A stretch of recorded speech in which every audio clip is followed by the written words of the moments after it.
સુરત શહેર પાલ અડાજણ અશ્વિની કુમાર વિસ્તારમાં વહેલી સવારે ચાલવા નીકળતા લોકોને ટાર્ગેટ કરી સોનાની ચેઇન તથા મોબાઈલની ચીલઝડપ કરી દીધા આરોપીને કુલ મુદ્દામાલ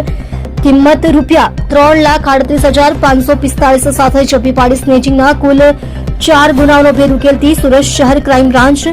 સુરત શહેર વિસ્તારમાં કાયદો અને વ્યવસ્થા જળવાઈ રહે તથા મિલકત સંબંધી ગુના અટકાવવા તથા પકડી પાડવા સારું ઉપરી અધિકારી શ્રી નાઓની મળેલ સૂચનાના આધારે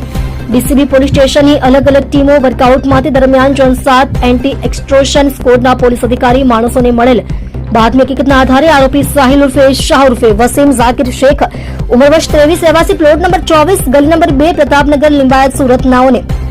ભેસ્તાન આવાસ પાસેથી અલગ અલગ કંપનીના મોબાઈલ ફોન નંગ 3 તથા સોનાનું પેન્ડન્ટ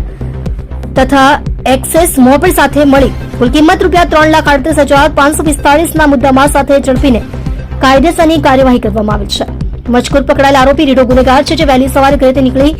જાહેર બગીચાઓ રસ્તા પર એકલા ચાલવા માટે નીકળેલ સ્ત્રી પુરુષોની રેકી કરી ટાર્ગેટ કરીને એમની પાસે રહેલ મોંઘા મોબાઈલ ફોન અને સોનાની ચેઇન અચાનક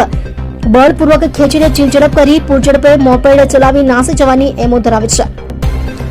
મજકૂર આરોપી સુરત શહેરના અલગ અલગ પોલીસ સ્ટેશનમાં મોબાઈલ તથા ચેઇન સ્નેચિંગના ગુનામાં પોલીસ